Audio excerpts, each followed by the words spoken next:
সব ধুতি মানেই সনাতনী নয় নন্দিতা, আর সব স্মার্টনেস মানেই জিন্স প্যান্টও না। পছন্দ বদলাতে সময় লাগে না, শুধু চোখটা একটু খোলা রাখতে হয়। তুমি কি রাগ করলে? আমি কিন্তু সেভাবে কিছু। আমি রাগ করি না নন্দিতা। তুমি আমার ঘরের লক্ষ্মী, আর লক্ষ্মীর আদেশ মানব না তা তো হয় না। তুমি যেমনটি চাও তেমনটি সেজেই যাব তোমার বাড়ি। ভালোবাসার মরশুমের তোমাদের জন্য নতুন উপহার, ভূত চর্চা, ভূতের গল্পের নতুন চ্যানেল। প্রথম গল্প আসছে আগামী 12 এপ্রিল শনিবার, ঠিক রাত 11টায়। ভূতের গল্প শোনার জন্য তোমরা তৈরি তো? তাহলে কিন্তু চ্যানেলটা সাবস্ক্রাইব করে রেখো। চ্যানেলের লিংক ডেসক্রিপশন বক্সে দিয়ে রাখলাম। আর অবশ্যই তোমাদের সুবিধার জন্য পরে কমিউনিটি থেকেও পোস্ট করে দেব। তাহলে কিন্তু ভালোবাসার মরশুমের পাশাপাশি ভূত চর্চাকেও সঙ্গে রেখো, ঠিক আছে?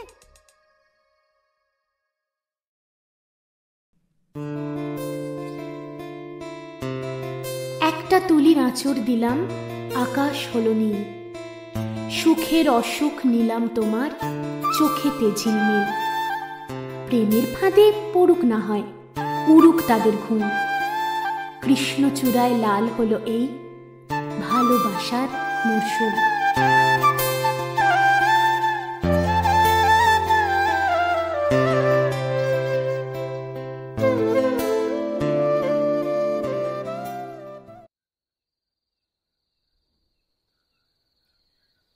জ্বলন্ত প্রদীপের নরম আলো ছড়িয়ে পড়ছে গোটা ঘর জুড়ে। রজনীগন্ধার গন্ধে চারিদিকটা যেন ম ম করছে। ঘরের এক কোণে লাল বেনারসি আর এক গা গয়নায় সেজে এক দৃষ্টে প্রদীপের দিকে তাকিয়ে রয়েছে সদ্য বিবাহিতা এক নারী। আজই তার বিয়ে হয়েছে, অথচ এই দিনটার স্বপ্ন কোনোদিন দেখেনি মেয়েটা। ওর একমাত্র স্বপ্ন ছিল বিখ্যাত কোনো নৃত্যশিল্পী হওয়ার। মঞ্চে দাঁড়িয়ে হাজার হাজার দর্শকের সামনে নিজের স্বপ্নকে বাস্তব হতে দেখতে চেয়েছিল মেয়েটা। চেয়েছিল নিজের পরিচয় গড়তে, অর্থনৈতিকভাবে স্বাবলম্বী হতে। কিন্তু না, ওর পরিবার ওকে বোঝেনি এই সমাজও। বিয়ে দিয়ে দিয়েছে। আজ ওর বাসর রাত। ওদের বাড়ির নিয়ম অনুযায়ী আজকের এই জাগ প্রদীপকে পাহারা দিতে হবে সারা রাত। প্রদীপটা সারা রাত জ্বলবে, যেমন মেয়েটার মনেও আজ সারা রাত জ্বলবে হতাশার আগুন। চোখের কোণে জমতে থাকা অশ্রুর মতো কিছু স্বপ্নও হয়তো নিঃশব্দে গলে পড়বে, আর আলো আঁধারির ছায়ায় মিলিয়ে যাবে। কিন্তু কে জানে, হয়তো এই প্রদীপের আলোয় একদিন পথ দেখাবে তাকে, তার নিজের গন্তব্য, নিজের পথ।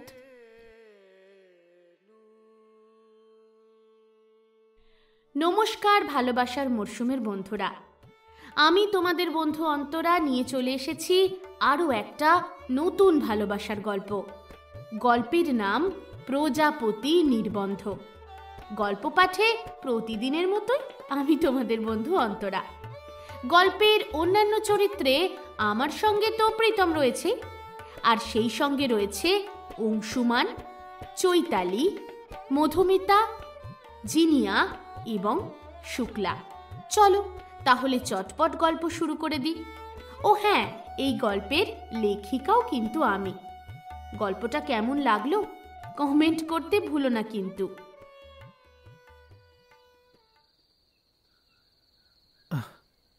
কি হলো নন্দিতা, তুমি কাঁদছো? তাড়াতাড়ি চোখের জল মুছে ফেলল নন্দিতা। বাসর ঘরে মোটামুটি সবাই ঘুমিয়ে পড়েছে।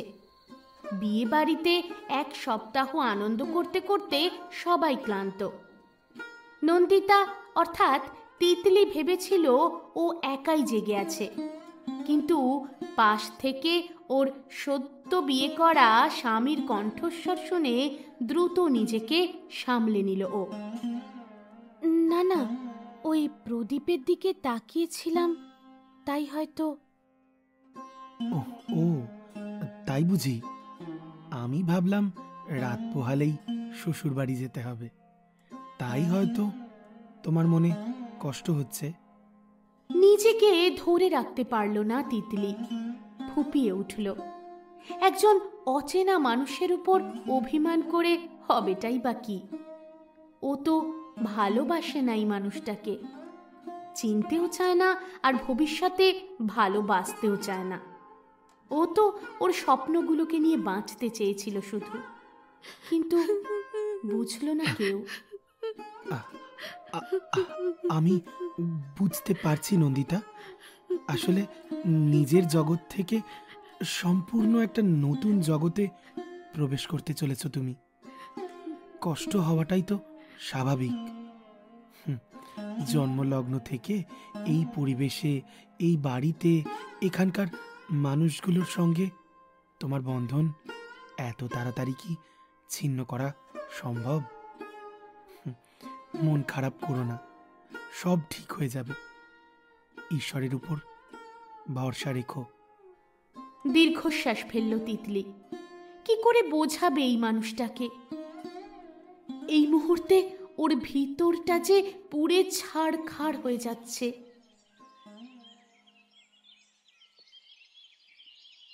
সকাল হতেই গোটা বাড়ি জুড়ে হুলস্থুল কাণ্ড বেঁধে গেল। তিতলির দিদি, বোন যে যেখানে ছিল সবাই মিলে আবারও বসে পড়ল তিতলিকে সাজাতে। কিছু ভালো না লাগলেও মুখ বুজে সবকিছু মেনে নিল তিতলি। বাড়ি ভর্তি লোকজন, আত্মীয় স্বজন, কি করবে ও একা? বিয়ের আগে একবার ভেবেছিল আত্মহত্যা করবে বা বাড়ি থেকে পালিয়ে যাবে, কিন্তু কিছুতেই সেই সাহস করে উঠতে পারল না। ছোট থেকে শুনে এসেছে আত্মহত্যা মহাপাপ। কি করে করবে সেই পাপ কাজ? আর পালিয়ে যাবেটাই বা কোথায়? ছোট থেকে পড়াশোনাতেও তো সেভাবে ভালো নয় তিতলি, আর তেমন কোনো আশ্রয়ও নেই যেখানে গিয়ে মাথা গুঁজবে। তাই বাধ্য হয়ে বাবা মায়ের কথা মেনে নিতেই হয়েছে ওকে। বাড়ির উঠোনে পা রাখতেই তিতলির একেবারে কাছে এসে দাঁড়ালো ওর মা।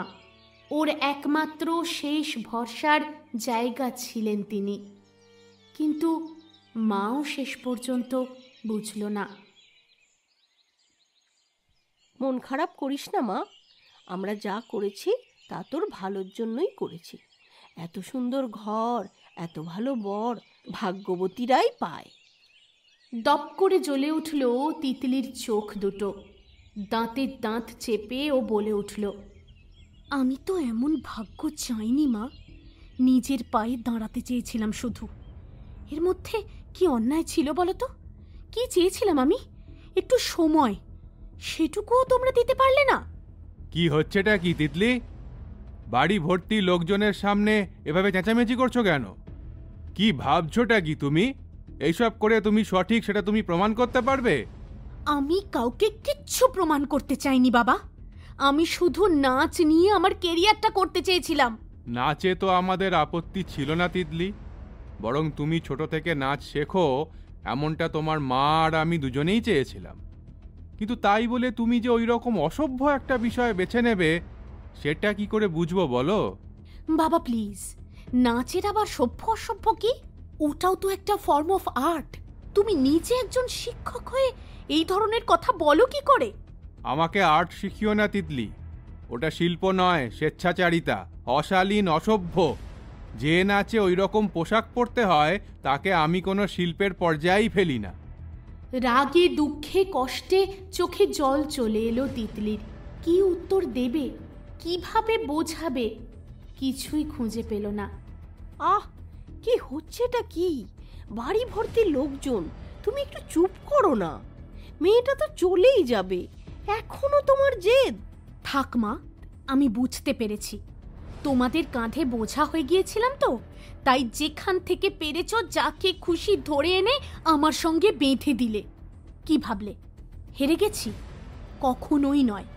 মনে রেখো, আমি হারিনি, তোমরা আমাকে হারতে বাধ্য করেছো। চুপ করো তিতলি, যাকে তাকে বলতে তুমি কি বোঝাতে চাইছো?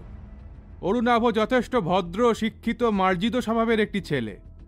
সমাজে ওর একটা জায়গা আছে, মান সম্মান আছে। ও যে তোমাকে বিয়ে করতে চেয়েছে সেটাই তোমার সৌভাগ্যের বিষয়, বুঝেছো? হ্যাঁ, তাই তো। কি করে ভুলে গেলাম আমি? আমার বাবা কি কখনো ভুল করতে পারে? দেখে শুনে নিজের মেয়ের জন্য পুরোহিত পাত্র জোগাড় করাটা কি আর সহজ বিষয়? বাবা, সত্যি করে বলো তো, পারলে তুমি? যে মানুষটা পুজো ছাড়া কিছু বোঝে না, হয়তো ধর্মের নামে অন্ধ বিশ্বাস রয়েছে, এরকম একটা মানুষ আমার ভাবনা, আমার স্বাধীনতা বুঝবে? অরুণাভ শুধু পুরোহিত না তিতলি, আমি ওর সঙ্গে কথা বলে বুঝেছি ও মানুষের ভেতরটা বোঝে। তোমার মতো মেয়েকে বোঝার মতো মানসিকতা আছে ওর মধ্যে। জ্ঞান দিও না তো বাবা, আমি খুব ভালো করেই বুঝতে পেরেছি আমার ভবিষ্যৎ একেবারেই অন্ধকার।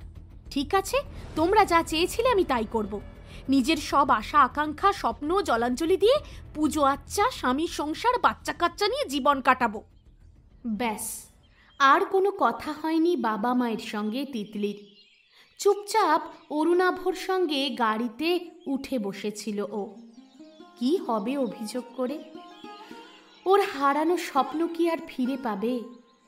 এক বুক অভিমান নিয়ে বাড়ি ছাড়ল মেয়ে। ওর চলে যাওয়ার দিকে তাকিয়ে থাকতে থাকতে চোখে জল চলে এলো তিতলির বাবার। চোখ বন্ধ করে মেয়ের উদ্দেশ্যে তিনি বললেন, অরুণাভর চোখে তোর জন্য সম্মান দেখেছি আমি তিতলি। ও তোকে সত্যি ভালো রাখবে, দেখিস আমার পছন্দ ভুল প্রমাণিত হবে না।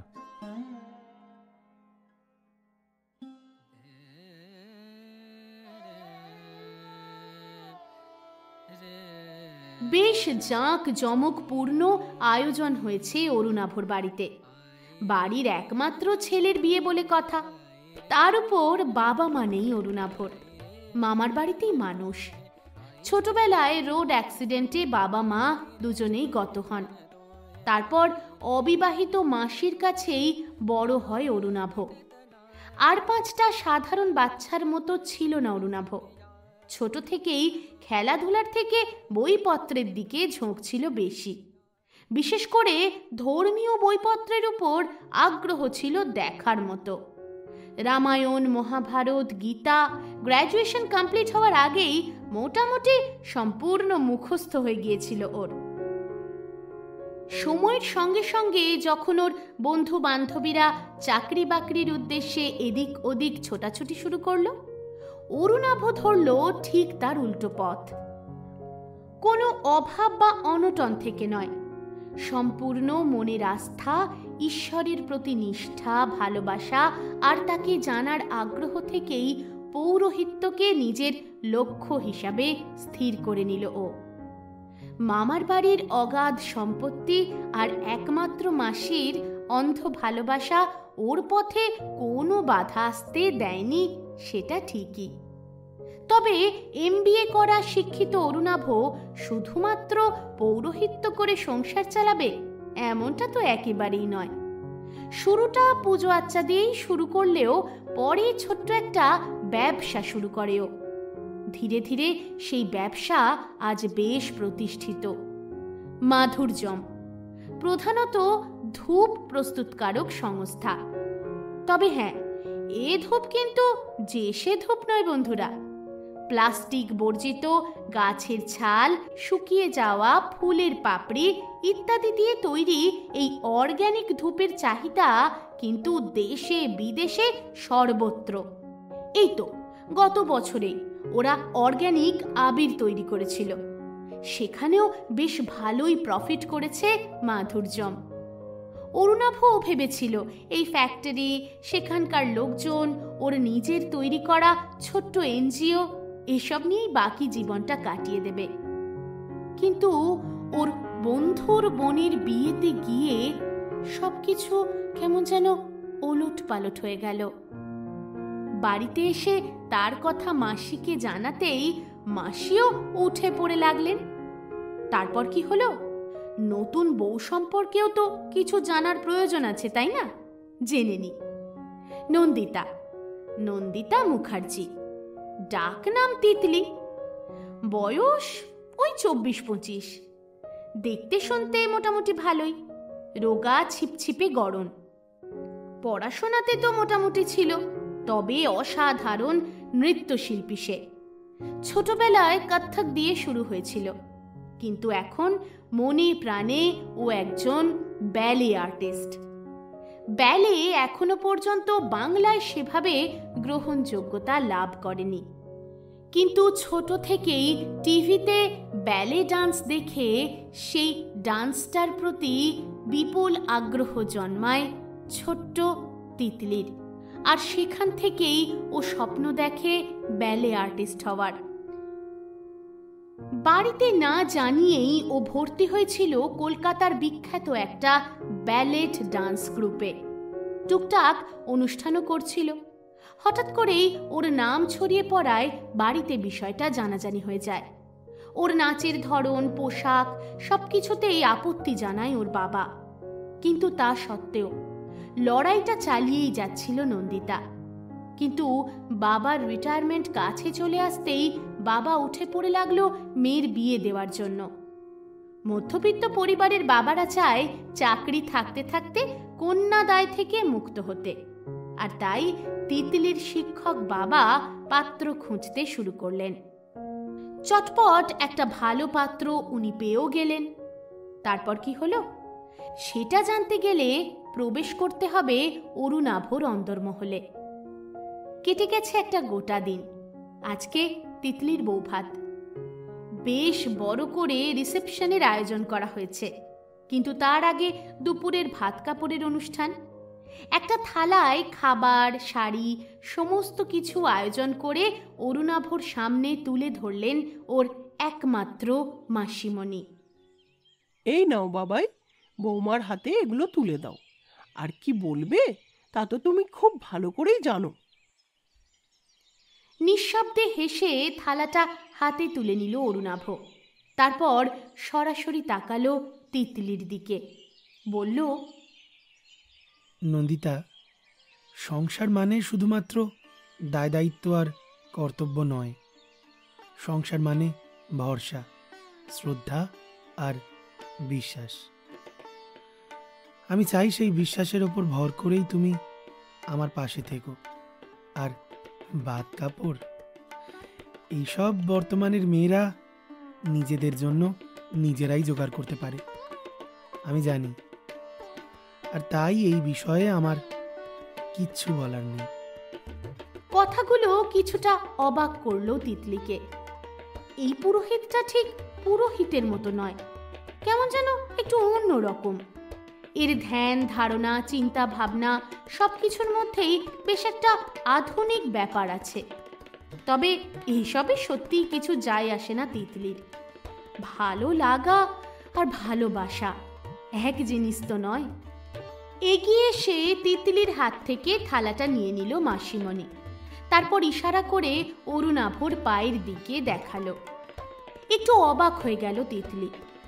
একটা দীর্ঘশ্বাস ফেলে প্রণাম করতে গেল অরুণাভকে। ভেবেছিল ছেলেটা হয়তো আটকাবে। ফেসবুকে ইদানিং খুব ট্রেন্ড চলছে, স্ত্রী স্বামীকে আর স্বামী স্ত্রীকে প্রণাম করছে। তিতলি ভেবেছিল হয়তো অরুণাভ আটকাবে ওকে, কিন্তু অবাক করে দিয়ে অরুণাভ কিছুই বলল না, বরং হাসি মুখে প্রণাম গ্রহণ করল। তারপর বলল, ঈশ্বর তোমার সব স্বপ্ন পূরণ করুক। চমকে উঠল নন্দিতা। তবে কি মানুষটা সবকিছু জানে? সব জেনে শুনে ওর কাটা ঘায়ে নুনের ছিটে দেওয়ার জন্য এসব কথা বলছে? এতক্ষণ অরুণাভর কথাগুলো শুনে মনের মধ্যে যে একটা শান্তির প্রলেপ পড়েছিল, সেটা আপনা থেকেই কেমন যেন সরে গেল। রাতে রিসেপশন মোটামুটি ভালোই কাটলো। বন্ধু বান্ধবদের সেইভাবে ইনভাইট করেনি তিতলি। ওর স্বামী পুরোহিত, ধূপের ব্যবসা করে। এটা শোনার পর থেকেই বন্ধু বান্ধব মহলে হাসির একটা রোল উঠেছিল। বিয়ে বাড়িতে অপ্রীতিকর কোনো পরিস্থিতি তৈরি হোক বা ওকে নিয়ে সমালোচনা হোক চায়নি তিতলি, তাই ওদের কাউকেই ইনভাইট করেনি। ফুলশয্যার ঘরে যখন পৌঁছলো তখন রাত প্রায় 1টা। ভারী শাড়িতে দম বন্ধ হয়ে আসছিল ওর, কিন্তু উপায় নেই। বাধ্য হয়ে বিছানাতে পাটা তুলে বসল।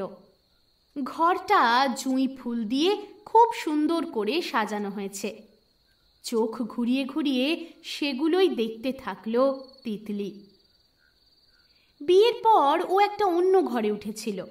এতক্ষণে চারপাশটা দেখে বুঝলো এটাই অরুণাভর ঘর, যেখানে আজ থেকে তিতলি থাকবে। এ কি, এখনো পোশাক বদলাওনি? আপন মনেই অনেক কিছু ভাবছিল ও। হঠাৎ করেই অরুণাভর গলার শব্দে একটু চমকে উঠল।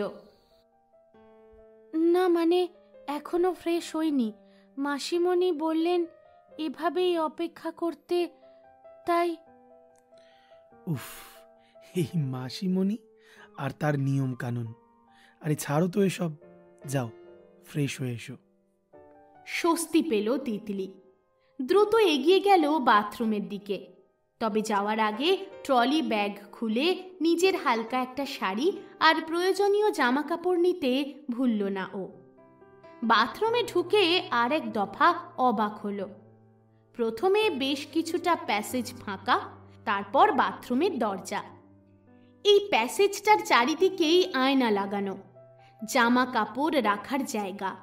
বুঝতে পারল তিতলি, বেশ বুদ্ধি করে ইন্টেরিয়ার করা হয়েছে এখানটাতে, যাতে স্নান করে এখানেই পোশাক পরিবর্তন করা যায়। ফ্রেশ হয়ে বাইরে বেরিয়ে এলো যখন তিতলি, ততক্ষণে অরুণাভর ড্রেস চেঞ্জ করা হয়ে গেছে। একটা পাজামা আর গেঞ্জি পরে আছে ও। কেমন যেন অন্য রকম লাগছে অরুণাভকে। কি হলো, দাঁড়িয়ে আছো কেন? এদিকে এসো। হাত পা ঠান্ডা হয়ে গেল নন্দিতার। এসে থেকে সেইভাবে মুখোমুখি হতে হয়নি মানুষটার, কিন্তু এবার একই ঘরে একই খাটে কিভাবে থাকবে ও? একেবারে অচেনা একটা মানুষকে একদিনে কিভাবে নিজের করে নেবে? কি কি হলো, কি ভাবছো? না না, কিছু না। ওহো, এসব ফুল মালা দেখে ঘাবড়ে যাচ্ছ তো? আরে আমি তো বারণ করেছিলাম, কিন্তু ওই যে মাসিমণি কিছুতেই শুনলো না। আজকের দিনটা একটু অ্যাডজাস্ট করে নাও। এগিয়ে এলো তিতলি, তারপর খুব সন্তর্পণে উঠে বসলো বিছানায়। আরে আরাম করে বসো, এইভাবে জড়সড় হয়ে আছো কেন? দাঁড়াও দাঁড়াও, তুমি কি বাই এনি চান্স আমাকে ভয় পাচ্ছ নাকি? চমকে ওর দিকে তাকালো তিতলি। আরে এত চিন্তার কোনো কারণ নেই। আমি নিতান্তই শান্ত শিষ্ট গোবেচারা টাইপের একটা পুরোহিত। তোমার ইচ্ছের বিরুদ্ধে গিয়ে তোমার সঙ্গে জবরদস্তি করে কিচ্ছু করব না, এমন অধর্ম আমি স্বপ্নে কল্পনাও করি না নন্দিতা। তাই তুমি নিশ্চিন্তে থাকতে পারো। কিছু বলল না তিতলি, মাথাটা নিচু করে ফেলল। কি ব্যাপার বলো তো, সেই বিয়ের পর থেকেই দেখছি কেমন যেন চুপ করে আছো। চঞ্চল ছটফটে মেয়েটা হঠাৎ করেই শান্ত হয়ে গেল, কি ব্যাপার? কে বলল তোমাকে আমি চঞ্চল ছটফটে? ওই দেখো, নিজের কথাতেই তো প্রমাণ করলে। ছটফটে না হলে কেউ সোজা তুমিতে চলে আসে। তাহলে কি আপনি করে কথা বলবো? বলতেই পারি, কোনো আপত্তি নেই। পুরোহিত মানুষেরা তো আবার বেশি বেশি সম্মান পেতে অভ্যস্ত, আর ভালোবাসেন বোধহয়। শুধু আপনি করেই কি বলবো, নাকি ষষ্ঠাঙ্গে একটা প্রণামও করব? কথাগুলো কেমন যেন কানে এসে লাগলো অরুণাভর। কিছু ভেবে বলেনি ও, নিতান্তই স্বাভাবিক করার চেষ্টা করছিল তিতলিকে। হঠাৎ এমন কথা বলছো? ও আচ্ছা, ওই ভাত কাপড়ের সময় হাসি মুখে তোমার প্রণাম নিলাম তাই? হ্যাঁ, তা স্বামীকে প্রণাম করা মানে অনেকেই ভাবে স্ত্রীর বোধহয় ছোট হওয়া, কিন্তু প্রণাম মানে কিন্তু শুধুই কারোর পদতলে নত হওয়া নয়। প্রণাম মানে যাকে আমি শ্রদ্ধা করি, যার পাশে নিজেকে নিরাপদ ভাবি, যার সঙ্গে আমার আত্মিক যোগ আছে, তার সামনে একটুখানি নত হওয়া।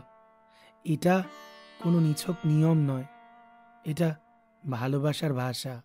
কিন্তু আমার কাছে এর অর্থ উল্টো দিকের মানুষটাকে নিজের পায়ের তলায় রাখা, বুঝেছেন? কিন্তু আমার কাছে তো এটা পারস্পরিক শ্রদ্ধার ভাষা। যাগে, বাদ দাও, এই তর্ক থামার নয়। তাই আপাতত এটা সকালের জন্য স্থগিত করে আমরা নিদ্রা যাই। হ্যাঁ, আপনাকে তো আবার সকাল সকাল উঠে পুজো করতে বেরোতে হবে, তাই না? কথাগুলো সামান্য বিদ্রূপের মতো শোনালো অরুণাভর কানে। তবে এসব কিছুতেও অভ্যস্ত, হাসি মুখে সবকিছু মেনে নিতে পারেও। তবে বিয়ের পর প্রথম রাতে নিজের স্ত্রীর মুখ থেকে এই কথাটা শুনবে আশা করেনি। হ্যাঁ, তা তো করতেই হবে। তবে কালকের প্রার্থনাটা একটু অন্যরকম হবে। ঈশ্বরের কাছে একটা দাবি রাখব। কি বলো তো? কি? তোমার সম্মান, তোমার মুখের হাসি আর তোমার মনের শান্তি। কথাগুলো সারা রাত মাথার মধ্যে ঘুরতে থাকলো নন্দিতার। ওর পাশেই শুয়েছিল অরুণাভ। একেবারে নিস্তব্ধ ছিল যেন গোটা রাতটা। দু চোখের পাতা আজও এক করতে পারেনি তিতলি। অচেনা একটা জায়গা, অচেনা একটা মানুষের পাশে অস্বস্তি হওয়াটাই তো স্বাভাবিক। ঘুম যখন ভাঙল তখন প্রায় 9টা বাজে। এদিক ওদিক করে ধীরে ধীরে চোখ খুলেই চমকে উঠল ও। এ কি, আপনি এখানে? হ্যাঁ, আমি এখানে মানে এটা তো আমাদেরই ঘর, তাই আমি থাকবো, এটা তো স্বাভাবিক। না না, আসলে ঘুম থেকে উঠেই আপনাকে এভাবে দাঁড়িয়ে থাকতে দেখে। তোমার গতকালের রাতের রূপটাই ঠিক ছিল। কি সুন্দর তুমি করে বলছিলে। আপনিই তো বললেন আপনি করে বলতে। না, আমি বলেছিলাম তুমি শান্ত হলে আপনি করে বলতে। তার মানে তুমি বলার অর্থ হচ্ছে আমি অশান্ত, চঞ্চল, তাই তো? হ্যাঁ, আমার ঘরের লক্ষ্মী চঞ্চল হোক, আমার কোনো আপত্তি নেই তাতে। চুপচাপ শান্ত প্রজাপতি কার ভালো লাগে বলো তো? ও হ্যাঁ, এই নাও, chia seed with lukewarm water. ঠিক আছে তো? তুমি কি করে জানলে? জানতে হয়, জানতে হয়, জানতে হয়। বিয়ে করলে বউয়ের পছন্দ অপছন্দগুলো জানতে হয়। আমি কিন্তু আপনার সম্পর্কে কিচ্ছু জানি না, আর জানার চেষ্টাও করব না। আমার অপরাধ? জানি না। জানো না, না জানতে চাও না? আচ্ছা, আমি গেস করি। আমি পুরোহিত, ধর্মচারী একজন মানুষ, পইতে পড়ি, সকাল বিকাল পুজো করি। এটাতেই তো তোমার আপত্তি, তাই তো? বিয়ের আগে এই বিষয়টা একটু ভেবে দেখেনি এমনটা নয়, তবে বিয়ে করতে না চাওয়ার প্রধান কারণ এটা তো একেবারেই নয়। আসল কারণটা আপাতত চেপেই গেল তিতলি। যদি তাই হয় তাহলে কি করবেন? কি আর করব, তোমার মাথার সুইচগুলো একটু ঠিক করার চেষ্টা করব। মানে কি কি বলতে চাইছেনটা কি? আমার মাথা খারাপ? না তো, একেবারেই আমি তাই বলিনি। তুমি জিনিয়াস, সেই জন্যই তো আগে ভাগে নিজের কাছে নিয়ে চলে এলাম, না হলে যদি বিজ্ঞানীরা খবর পেয়ে যায় তাহলে তো আমারই লোকসান, কি বলো? অরুণাভ খুব দ্রুত গতিতে কি বলে গেল সেটাই মন দিয়ে বোঝার চেষ্টা করছিল নন্দিতা। আসলে ঘুম থেকে উঠে স্বাভাবিক হতেও তো মানুষের একটু সময় লাগে, সেই সুযোগটাই নিল অরুণাভ। ওকে ভাবার সময় না দিয়েই আবারও চটপট বলে উঠল, নাও নাও, তাড়াতাড়ি উঠে পড়ো, তারপর স্নান করে সুন্দর করে সেজে গুজে নিচে এসো, আমি তোমার জন্য অপেক্ষা করছি। এত সকালে স্নান? আমি বাড়িতে দুপুর 12টার আগে স্নান করি না, আর তাছাড়া আমার স্নান করার কোনো ঠিক থাকে না, যখন ইচ্ছা তখনই করি। হুম, এমন বললে তো চলবে না নন্দিতা। শাস্ত্রে বলে শোনোনি, কাল করইত কাল হরণম, অর্থাৎ যে কাজ সময় মতো করে না, কাল অর্থাৎ সময় তাকে ধ্বংস করে। স্নান, আহার ও কর্ম, এই তিনটি জীবনযাত্রার মূল স্তম্ভ। সকালবেলা স্নান করলে শরীর পবিত্র হয়, মন শান্ত হয়। নিয়মিত সময় আহার করলে দেহ সুস্থ থাকে, আর সুস্থ দেহেই বাস করে শুদ্ধ মন। আর নিয়ম মাফিক কাজ করলে জীবন চলে সঠিক পথে, ব্যর্থতা আসে না। তাই আলস্য করো না, সময়কে সম্মান করো, তাহলেই সময় তোমার উপর আশীর্বাদ করবে। কথাগুলো একেবারেই মাথার উপর দিয়ে গেল নন্দিতার। চোখগুলো গোল গোল করে ও বলে উঠল, আমি তো জাস্ট নর্মালি কথাগুলো বলছিলাম, তার জন্য এমন গুরুগম্ভীর উপদেশের বন্যা বইয়ে দিতে হবে? না না, আমি তো শুধু একটু। থাক থাক, আর আমার জ্ঞান শোনার প্রয়োজন নেই বাবা। এরপর না জানি আরো কত কি কঠিন কঠিন শ্লোক শুনিয়ে দেবেন। আর কোনো উত্তর করল না অরুণাভ। হালকা হেসে বিদায় নিল সেখান থেকে। বিয়ের পর থেকেই এই মেয়েটাকে বড্ড গুরুগম্ভীর দেখাচ্ছিল। ওকে স্বাভাবিক করার প্রয়োজন আগে, তারপর ওর মনের কথাটা জানতে হবে। কি কারণে এতটা বিরক্ত হয়ে আছে মেয়েটা? এই বিয়েটা কি কোনোভাবে ওর ইচ্ছার বিরুদ্ধে হয়েছে? না না, তা কি করে সম্ভব? তিতলির সম্পূর্ণ সম্মতি আছে এই বিয়েতে, এমনটাই তো তিতলির বাবা মা জানিয়েছে অরুণাভকে। সবটা জেনে শুনে বুঝে তবেই বিয়ের জন্য এগিয়েছে অরুণাভ। জেনে শুনে কোনো অধর্ম তো করতে পারবে না ও। কারোর ইচ্ছার বিরুদ্ধে জোর করে তাকে আটকে রাখা তো ক্ষমার অযোগ্য অপরাধ। ওর মনের কথাগুলো জানার জন্য অরুণাভকে এখন নন্দিতার স্বামী নয়, তার বন্ধুর মতো আচরণ করতে হবে।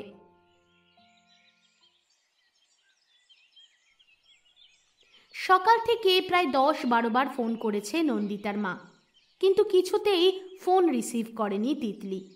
কিছুতেই কথা বলবে না ওদের সঙ্গে। ওরা তো চেয়েছিল সংসার করুক, এখন মন দিয়ে ও সেটাই করবে। কিন্তু এই পুরোহিতের সঙ্গে সেটা কি করে সম্ভব? ব্রেকফাস্টের পর ঘরে এসে নিজের জামা কাপড়গুলো আলমারিতে গুছিয়ে রাখবে, এমনটাই ভাবল নন্দিতা। আলটিমেটলি এখানেই তো ওকে কাটাতে হবে এখন, তাই আর হেজিটেশন করে কোনো লাভ নেই। আর তাছাড়া অরুণাভ অনেক আগেই বলেছে, আলমারিতে জায়গাও করে রেখেছে। ট্রলি ব্যাগটা নিয়ে বসে পড়ল নন্দিতা, কিন্তু আলমারি খুলে ওর তো একেবারে চক্ষু চড়ক গাছ। সাদা আর অফ হোয়াইট ধুতি পাঞ্জাবিতে ঠাসা আলমারি। দু একটা শার্ট প্যান্টও রয়েছে, তবে সেটা নিতান্তই হাতে গোনা। কি সর্বনাশ! এ কি আবার সবসময় ধুতি পরে নাকি? বাবা গো, এ কার সঙ্গে আমায় জুড়ে দিলে গো? একে নিয়ে বন্ধু বান্ধবের সামনে গেলে শিওর আমি হাসির পাত্র হয়ে যাব। ঘরে ঢুকেই থমকে দাঁড়িয়ে পড়ল অরুণাভ। নন্দিতার টুকরো টুকরো কথা কানে এসেছে ওর। মৃদু হেসে এগিয়ে গেল ও। কি কি করছো নন্দিতা? এসব জামা কাপড় এদিক ওদিক ছড়িয়ে কি বিড়বিড় করছো? কিছু না, তোমার এই কিছু নার মধ্যেই না অনেক কিছু লুকিয়ে আছে। আরে নন্দিতা, তুমি কিন্তু মন খুলে আমায় বলতে পারো। দেখো, আমাদের সবেমাত্র 2 দিন হয়েছে বিয়ে হয়েছে, কিন্তু এই 2 দিনেই আমরা ভালো বন্ধু হয়ে উঠেছি। আর বন্ধুত্ব তো একতরফা হয় না। তাই বলো দেখি, কি হয়েছে? বলো বলো। না, তেমন কিছু নয়। আসলে আলমারিতে জামা কাপড়গুলো না গুছিয়ে রাখছিলাম, কিন্তু এখানে তো দেখলাম এত ধুতি আর এত পাঞ্জাবি। আর বিয়ের আগে থাকতেই দেখছি যে তুমি ধুতি পরো বেশি, আর রং বলতে সাদা অথবা হালকা রং। এর কারণটা কি? ও, এই ব্যাপার। এ তো খুব সাধারণ বিষয়। জানো তো, ছোটবেলায় মা বলতেন সাদা শান্তির প্রতীক, আর আমি শান্তিপ্রিয় মানুষ। জীবনটা শান্তিতেই কাটাতে চাই, আর তাই সেজন্যই তো সাদা আমার প্রিয় রং। আর ধুতি, আমি ধুতি পরতে ভীষণ ভালোবাসি। আর আশপাশ থেকে কানেও আসে এই ধুতি পাঞ্জাবিতে নাকি আমায় দারুণ স্মার্ট লাগে। তাই জন্যই। তোমাকে জিন্স আর টি শার্টেও ভালো লাগে? তাই বুঝি? কি করে জানলে? কেন, বিয়ের আগে আমাদের বাড়িতে যে ছবিটা তোমার মাসিমণি দিয়েছিল, সেখানে তো তুমি জিন্স পরেছিলে। আচ্ছা, হ্যাঁ, পরি মাঝে মাঝে, তবে অতটা কমফোর্টেবল নই। এই যেমন তুমি শাড়িতে কমফোর্টেবল নও, কিন্তু তাও বিয়ের পর শাড়ি পরেই ঘুরছো। শাড়ি আমার অতটা ভালো লাগে না, আসলে ম্যানেজ করতে পারি না, মাঝে মাঝে পরি ওই জন্য। দেখলে তো, মনের কথাটা ঠিক বেরিয়ে পড়লো। আরে, তোমার মতোই আমি জিন্স পরতে ভালোবাসি না, তবে মাঝে মাঝে তো পরতেই হয়। আর রং, জীবনে শান্তির সঙ্গে সঙ্গে অনেক কিছুরই তো প্রয়োজন। তাই আমার মনে হয় রঙিন পোশাক কিন্তু তোমার পরা উচিত। বলছো? আসলে তোমার মতো করে তো বলেনি কেউ কোনোদিন। ঠিক আছে, আমার জীবনে নয় তুমি রং নিয়ে এসো। প্রসঙ্গটা অন্যদিকে চলে যাচ্ছে বুঝতে পারল নন্দিতা। তড়িঘড়ি সামলে নিল নিজেকে, তারপর বলল, আমি এদিকটা সব গুছিয়ে রেখে দিই। আর বলছিলাম, একটা রিকোয়েস্ট, যেদিন আমরা ওই দিরাগমনে যাব সেদিন অন্তত শার্ট প্যান্ট পরে যেও। আসলে সেদিন সন্ধেবেলায় আমার এক বান্ধবী আসবে, তাই। এই প্রথম অরুণাভর মুখ থেকে হাসিটা মিলিয়ে যেতে দেখল নন্দিতা। কেমন যেন গম্ভীর হয়ে গেল ছেলেটা। সব ধুতি মানেই সনাতনী নয় নন্দিতা, আর সব স্মার্টনেস মানেই জিন্স প্যান্টও না। পছন্দ বদলাতে সময় লাগে না, শুধু চোখটা একটু খোলা রাখতে হয়।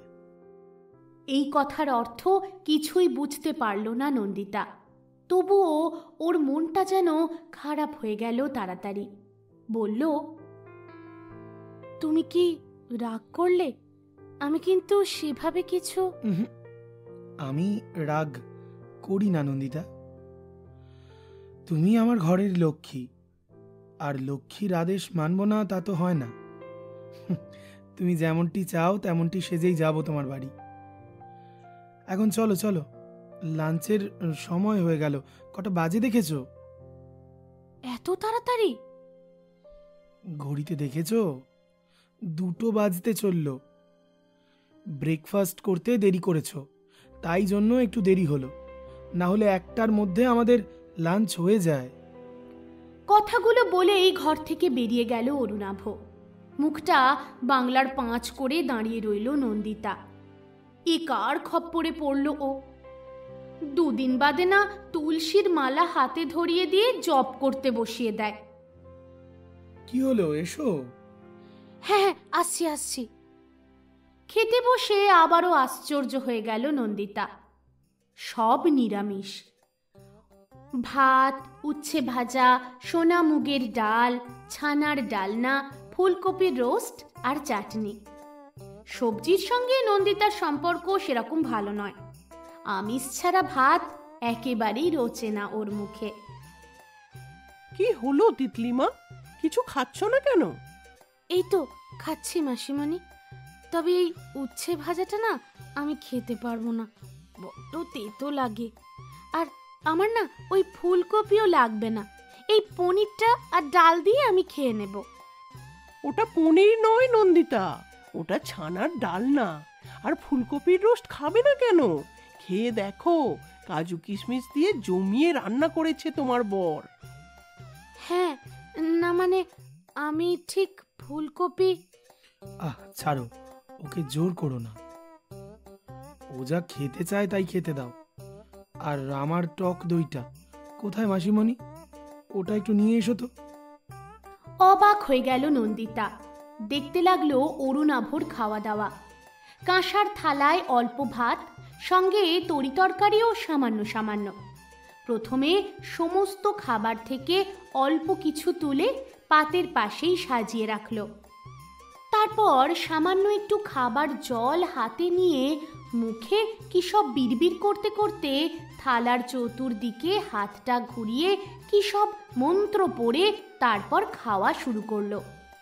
লক্ষ্য করলো নন্দিতা, খাওয়ার সময় ছেলেটা একটাও কথা বলে না, অথচ নন্দিতার তো বকবক করার অভ্যাস।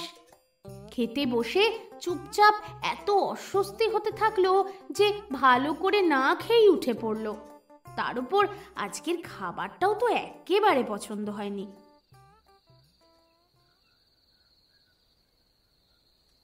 সন্ধে হতেই মন খারাপটা আরো বেশি চেপে ধরল নন্দিতাকে।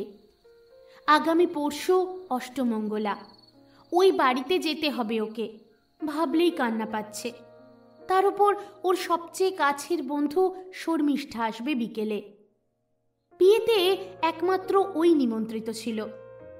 ভালো করে নাকি অরুণাভর সঙ্গে আলাপ হয়নি, তাই জন্যই একটু গল্প গুজব করতে আসবে মেয়েটা।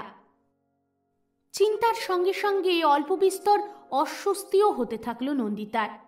কি হবে যে ওই বাড়িতে গিয়ে, জানে না ও। এরপর 2 দিন কেটে গেল ঝড়ের মতো। বলার মতো সেরকম কিছুই ঘটেনি। অরুণাভও ব্যস্ত নিজের কাজ নিয়ে, নন্দিতাও ব্যস্ত নতুন বাড়িতে অ্যাডজাস্ট করতে করতে। তবে এই 2 দিনে বুঝতে পেরেছে যে এই বাড়িতে সবাই নিরামিষই খায়, এরা সবাই ভেজিটেরিয়ান। আর এটাই সব থেকে বড় সমস্যার কারণ হয়ে দাঁড়াচ্ছে নন্দিতার জীবনে।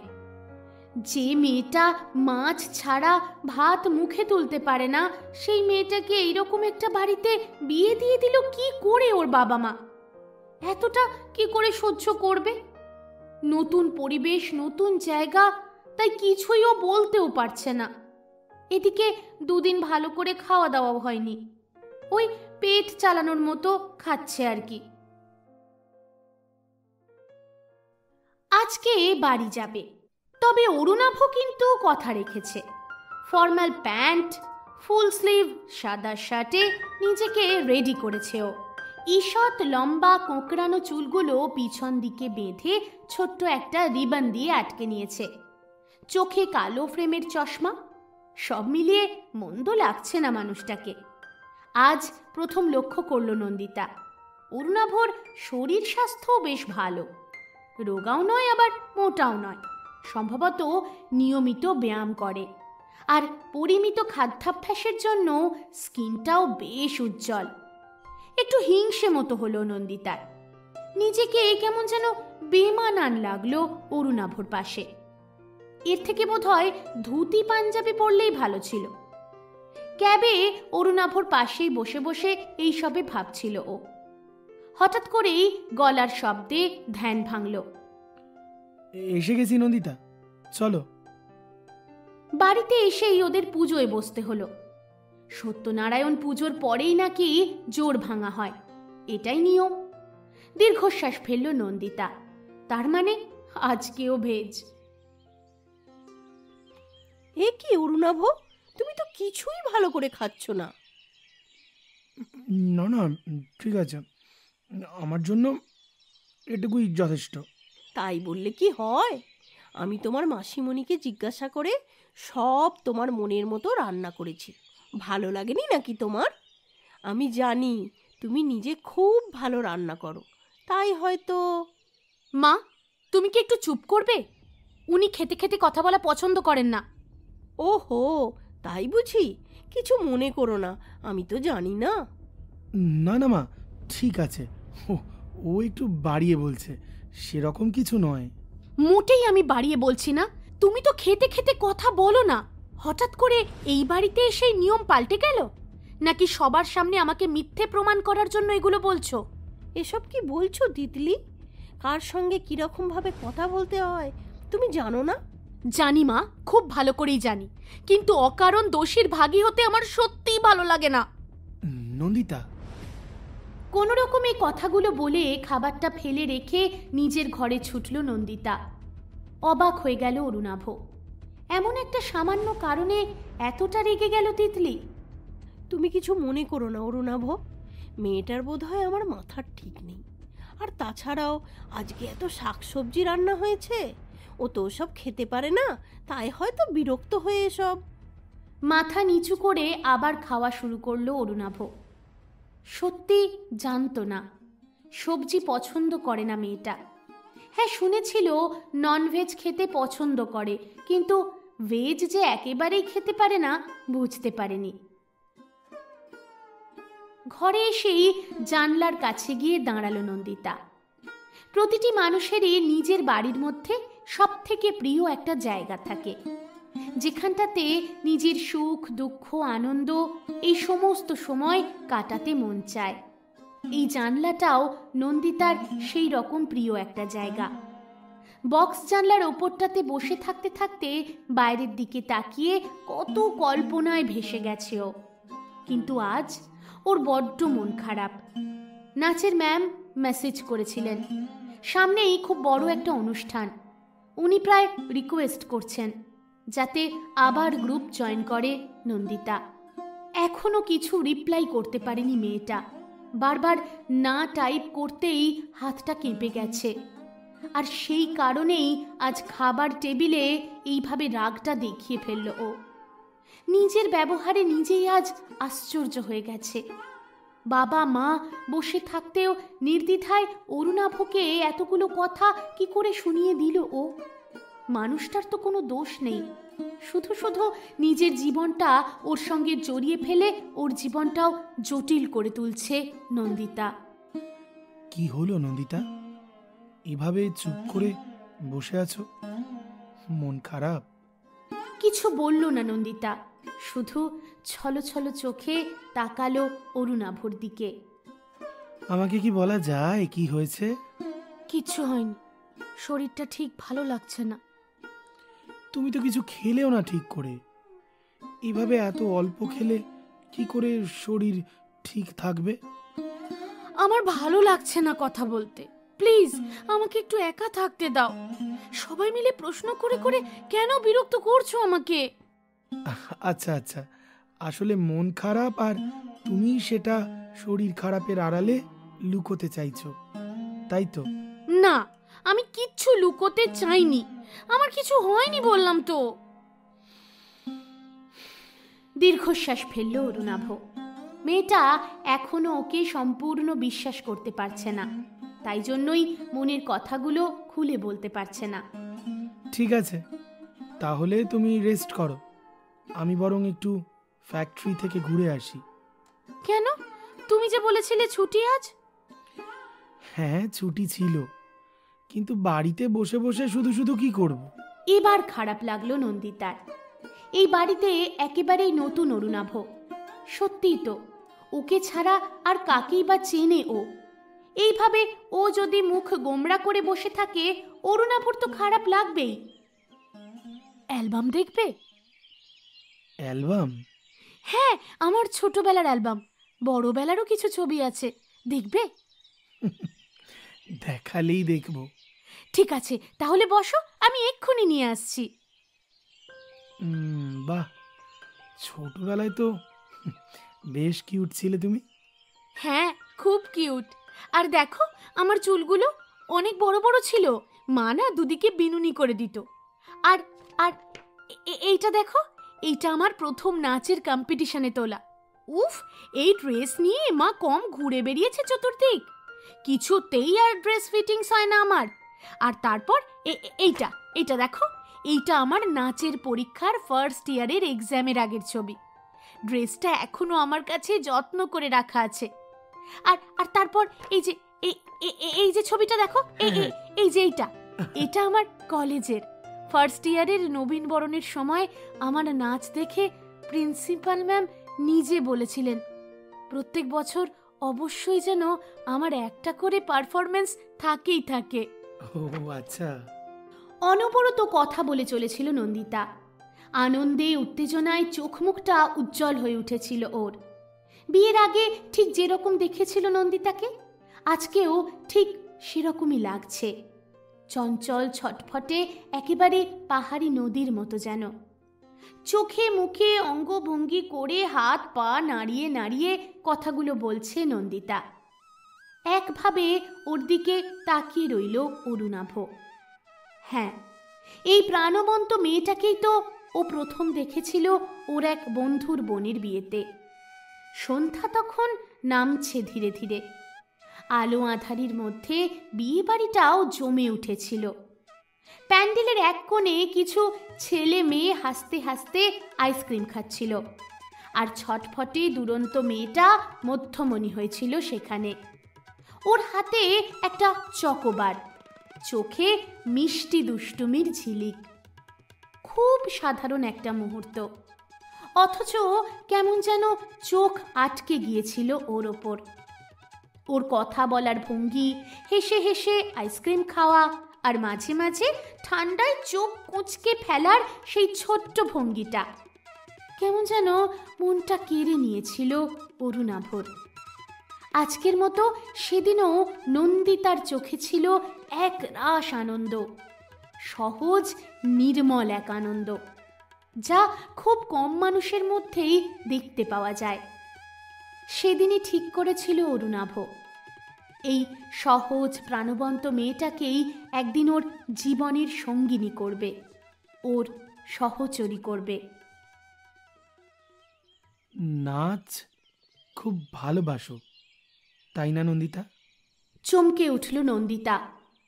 দ্রুত তাকালো অরুণাভর দিকে, তারপর বলে উঠল, না, ভালোবাসি না তো, একদম ভালো লাগে না নাচ আমার। ছোটবেলায় ভালো লাগতো, আর সেই সব ছবি রয়ে গেছে। মিথ্যে কথা সবাই বলতে পারে না নন্দিতা, তুমি তো একেবারেই পারো না। ছাড়ো, আর ছবি দেখতে হবে না তোমায়। আমি আমি বলছি তো, আমি নাচ ভালোবাসি না, আর ভালোবাসলেও এইসব আর ভেবে কোনো লাভ নেই। অতীত নিয়ে বেশি ঘাঁটাঘাঁটি করতে চাই না আমি। তার জন্য ছবিগুলো হাত থেকে নিয়ে নিলে কেন? তুমি তো নাচ ভালোবাসো, তাহলে সেটা কন্টিনিউ করবে না কেন? কারণ কি রে নন্দু, একা একা বরের সঙ্গে বসে আড্ডা দিচ্ছিস, আর এদিকে আমি কখন থেকে নিচে বসে আছি। চেনা গলার শব্দটা শুনেই দ্রুত অ্যালবাম রেখে দরজার দিকে ছুটে গেল তিতলি। শর্মি, কখন এসেছিস তুই? আমি তো জানি না তুই এসেছিস, জানলে তো নিশ্চয়ই নিচে যেতাম। আয় আয়, ভেতরে আয়। ছোট্টবেলার বন্ধু শর্মিষ্ঠাকে একেবারে হাত ধরে ঘরের ভিতরে নিয়ে এলো নন্দিতা। তারপর অরুণাভর দিকে তাকিয়ে বলল, তোমাকে বলেছিলাম না স্পেশাল একজন আসবে, এই হচ্ছে শর্মিষ্ঠা, আর ও হচ্ছে অরুণাভদা। ঠিক বললাম? চিনতে পারছেন আমাকে? বিয়ের দিন কত কথা বললাম আপনার সাথে। নমস্কার। হ্যাঁ হ্যাঁ, বুঝতে পেরেছি। তোমরা দুই বন্ধু বরং গল্প করো, আমি একটু নিচে যাই কেমন? আমার আসলে বিকেলে একটু মেডিটেশন করার অভ্যেস, তাই। ও আচ্ছা আচ্ছা, হ্যাঁ হ্যাঁ, আপনি বরং মেডিটেশনটা কমপ্লিট করে আসুন, তারপর জমিয়ে আড্ডা দেওয়া যাবে। কেটে গেছে বেশ কিছুক্ষণ। দুই বন্ধু মিলে সুখ দুঃখের গল্প করতে ব্যস্ত। বিয়ের পর কি কি হলো সবটাই বিস্তারিত নিজের প্রাণের বন্ধুকে জানিয়েছে নন্দিতা। হ্যাঁ রে, তোর ওই পুরোহিত বর ব্রহ্মচারী নয় তো? মানে এসব কি বলছিস তুই? মাথা ঠিক আছে তো? আর ওসব যদি হতো বিয়ে করতো নাকি? না না, তুই একটু ভেবে দেখ, তোদের নতুন বিয়ে হয়েছে আর তোর বর তোকে জ্ঞান দেওয়া ছাড়া কিছুই করেনি, কাছে আসার চেষ্টাটাও করেনি। কারণ অরুণাভ অত্যন্ত ভদ্র সভ্য একটা মানুষ। ও জানে আমি এখনো মানসিকভাবে প্রস্তুত নয়। চুপ কর তো, এখন অত সতী সাবিত্রী কেউ হয় না, নিশ্চয়ই কোনো গলদ আছে, বুঝলি? না হলে তোর এমন ঠান্ডা ব্যবহার দেখেও তোকে কোনো প্রশ্ন করছে না কেন? চুপ করে সবকিছু শুনে গেল নন্দিতা। মাথার মধ্যে হাজারটা প্রশ্ন ঘুরপাক খেতে থাকলো। ছেলেটার চরিত্র নিয়ে ওর কোনো সন্দেহ নেই, কিন্তু ওর এই প্রশ্ন না করার কারণটা কিছুতেই ধরতে পারল না ও। সত্যিই তো বিয়ের পর থেকে এমন ব্যবহার করেছে ও, তার জন্য অরুণাভর তো প্রশ্ন করা উচিত ছিল। কিন্তু কি আশ্চর্য, ছেলেটা একটাও প্রশ্ন করেনি ওকে। মাথাটা কেমন যেন দপদপ করে উঠল ওর। না, আর ভাবতে চায় না। এমনিতেই ওর জীবনে সমস্যা কম নয়, এর থেকেও বেশি সমস্যা বাড়াতেও পারবে না। প্রসঙ্গ ঘুরিয়ে দিল নন্দিতা। এরপর কেটে গেছে বেশ কিছুদিন। আজ মাসিমণি বাড়িতে নেই, ওনার এক বান্ধবীর বাড়িতে বেড়াতে গেছেন, ফিরবেন 2 দিন পর। দুপুরে উনি রান্না করে দিয়ে গেছেন, কিন্তু রাতে কি রান্না হবে বুঝতে পারছে না নন্দিতা। তবে সেই প্রবলেম খুব সহজেই সলভ করে দিল অরুণাভ। নাও নাও, গরম গরম থাকতে টেস্ট করে নাও তো, বলো কেমন হয়েছে বলো। এ কি, এসব কি রান্না করেছো তুমি? কেন, মাটন বিরিয়ানি? আরে বাবা, আমি দিব্যি দারুণ মাটন বিরিয়ানি বানাই। তুমি তো ভালোবাসো মাটন খেতে, তাই ভাবলাম আজ এই রান্নাটা ট্রাই করি। কিন্তু এই বাড়িতে তো ননভেজ রান্না হয় না। হয় না কারণ আমরা খাই না। তাহলে আজ? ওমা, তুমি ননভেজ খেতে ভালোবাসো তাই জন্য হয়েছে। কিন্তু কিন্তু আমি ভেজিটেরিয়ান, তাও ননভেজ রান্না করলাম। আর তোমাকে ননভেজ খেতেও বলছি, তাই অবাক হচ্ছ তো? হ্যাঁ। আরে বাবা, খাবার মানুষের ব্যক্তিগত পছন্দ, পরিবেশের ওপর নির্ভর করে খানিকটা। আরে আমিষ খাওয়া বা না খাওয়া শাস্ত্র বিরুদ্ধ নয়, বরং তা যুগ, স্থান এবং প্রেক্ষিতের সঙ্গে পরিবর্তিত হয়, বুঝলে? যারা নিরামিষ আহার করেন তারা ঠিক, আর যারা আমিষ গ্রহণ করেন তারা ভুল, এমনটা একেবারে নয়। শাস্ত্রের মূল শিক্ষা হলো সংযম ও মনোভাব, শুধু খাদ্যের ধরন নয়। কিন্তু যারা শাস্ত্র মানেন, ধর্ম মানেন, তারা তো মনে করেন নিরামিষই সব থেকে উৎকৃষ্ট। আর আমি যতদূর জানি তুমি তো নিষ্ঠাভাবেই ধর্মকে পালন করো, তাহলে? দাঁড়াও দাঁড়াও দাঁড়াও, শাস্ত্রের ব্যাখ্যা পরিবর্তনশীল নন্দিতা। পৃথিবীতে একটি চিরন্তন সত্য, তা হলো পরিবর্তন। ধর্ম কখনোই স্থির নয়, এটি যুগ অনুযায়ী বিবর্তিত হয়।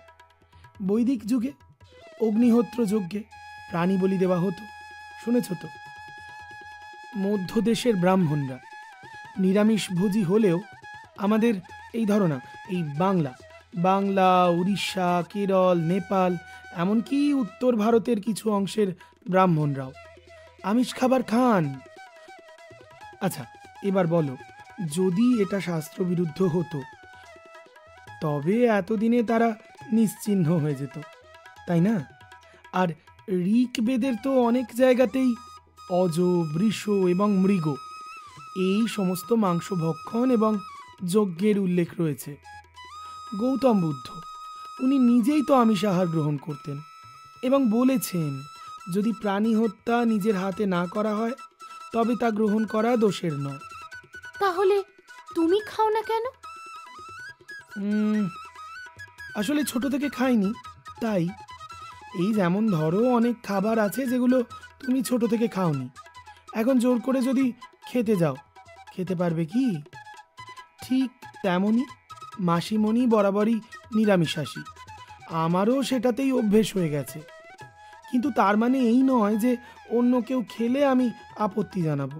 না না না না, তুমি নির্দ্বিধায় খেতে পারো, তবে মাসিমণি থাকলে ওই পাশের ছোট রান্নাঘরটায় আমিষ রান্না হবে। না হলে ওই ঠেকাঠেকি হলে মাসিমণির সমস্যা হতে পারে, বুঝতেই তো পারছো, পুরোনো দিনের মানুষ ওনারা। তুমি শুধু আমার কথা চিন্তা করে আজকে। আরে বাবা, আমি নিজে আমিষ খাই না, সেটা আমার বিশ্বাস, আমার অভ্যাস। কিন্তু আমার সবচেয়ে কাছের বন্ধু, আমার সহচরী যদি সেটা উপভোগ করে, তাহলে আমি তাকে তা থেকে বঞ্চিত করার কে শুনি? আরে বাবা, আমি যদি কাউকে কষ্ট না দিই, কাউকে হত্যা না করি, তাহলে অন্যের খুশির জন্য রান্না করাটা কেন অপরাধ হতে যাবে বলো তো? আমি তো নিজের ইচ্ছা কারোর ওপর চাপিয়ে দিচ্ছি না। আরে বিয়ে করেছি মানেই নিজের বিশ্বাসে নিজের স্ত্রীকে বেঁধে ফেলা নয়, ওসব বড্ড পুরনো চিন্তা ভাবনা। বরং নিজের সীমার ভিতরে থেকে তার পছন্দকে সম্মান জানানো, বুঝলে? আমি যদি তাকে খুশি দেখতে পাই, সেটা তো আমার বিশ্বাসের বিরোধিতা নয়, বরং বিশ্বাসের গভীরতা। কি বুঝলে? তুমি খুব সুন্দর কথা বলো অরুণাভ। এইভাবে বুঝিয়ে কেউ আমার সঙ্গে কোনোদিন কথা বলেনি জানো, বাবা মাও না। চোখ দুটো আবারও জলে ভরে উঠল মেয়েটার। বাবা মায়ের ওপর অভিমানটা মুখের ওপর স্পষ্ট হয়ে ফুটে উঠল। বুকটা মুছড়ে উঠল অরুণাভর। মেয়েটাকে যে বড্ড ভালোবেসে ফেলেছে। ওর মুষড়ে পড়া চেহারাটা একেবারেই সহ্য হচ্ছে না আর। এতদিন পর এত সুন্দর একটা রান্না খেয়ে মনটা একেবারে আনন্দে ভরে উঠেছিল নন্দিতার। তবে মনে মনে ঠিক করে ফেলেছে, এই বাড়িতে যখন নিরামিষ রান্না হয় তখন এবার থেকে সেটা খাওয়ারই চেষ্টা করবে, বরং মাঝে মাঝে বাইরে গিয়ে আমিষ খাবে। এমনিতে নিরামিষ রান্নাগুলো খুব খারাপ হয় না।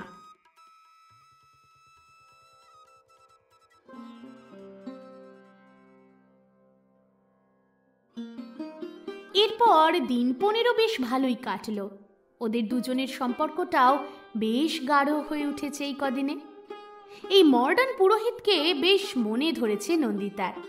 ইদানিং মন মেজাজ বেশ ভালোই থাকে। ঘড়িতে প্রায় 10টা বাজতে চলল। এখনো আজ ফ্যাক্টরি থেকে ফেরেনি অরুণাভ। ফোন করেছিল নন্দিতা, কিন্তু রিসিভ করেনি অরুণাভ, হয়তো ব্যস্ত আছে। বাড়ি যখন ফিরল অরুণাভ তখন প্রায় রাত 11টা। বিয়ের পর থেকে আজ পর্যন্ত মানুষটাকে এতটা সিরিয়াস দেখেনি নন্দিতা। কত বিরক্ত করেছে, এটা সেটা প্রশ্ন করে ব্যতিব্যস্ত করে তুলেছে। এমনকি ওর পৌরোহিত্য করা নিয়েও কত রকম ব্যঙ্গ বিদ্রুপ পর্যন্ত করেছে। তাতেও ছেলেটা হাসি মুখে সব কিছু ম্যানেজ করে গেছে। কিন্তু আজ হঠাৎ কি হলো বুঝতে পারছে না নন্দিতা। কি হলো, আজ এত দেরি করলে? কাজের প্রেশার ছিল নাকি? না। তাহলে? এমনি, বাড়ি ফিরতে ইচ্ছে করছিল না। সে কি, তোমাকে এত গম্ভীর দেখাচ্ছে কেন অরুণাভ? কি হয়েছে তোমার? কিছু সমস্যা? না, সমস্যা তেমন কিছু নয়। তোমাকে একটা কথা বলার ছিল। হ্যাঁ বলো। তুমি, মানে আমি বলতে চাইছি তুমি বাড়ি ফিরে যাও।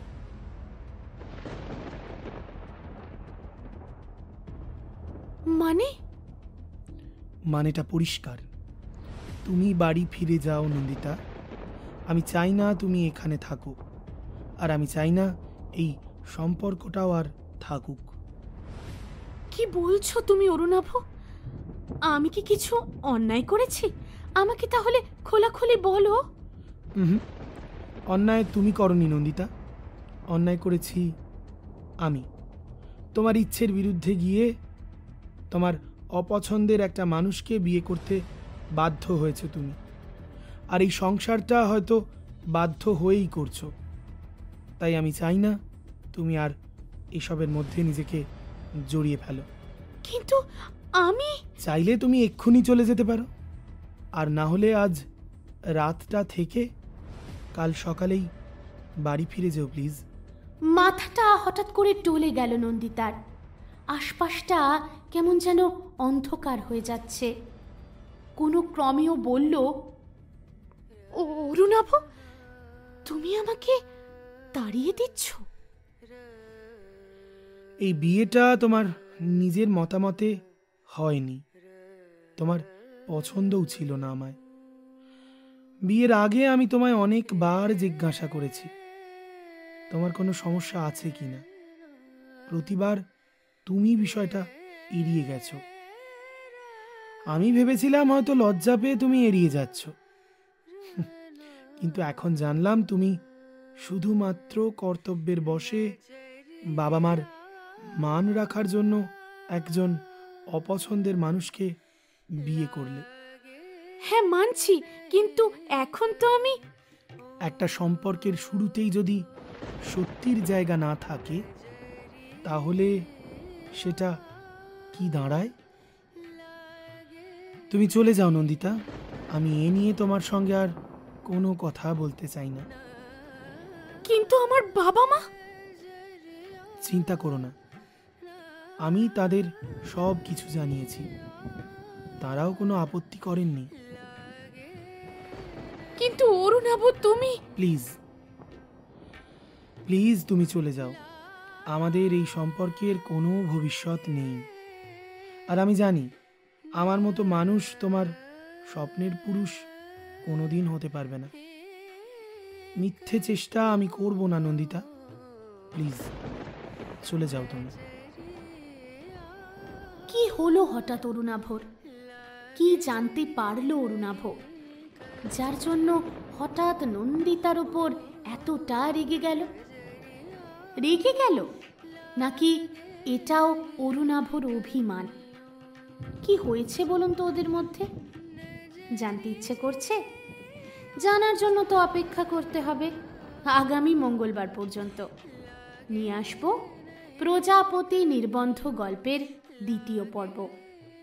ততক্ষণ শুনতে থাকো ভালোবাসার মরশুম। মনে আছে তো, শনিবার আসছে ভূত চর্চা, ঠিক রাত 11টায়। আমি থাকছি হাড় হিম করা ভূতের গল্প নিয়ে। তোমরা থাকছো তো?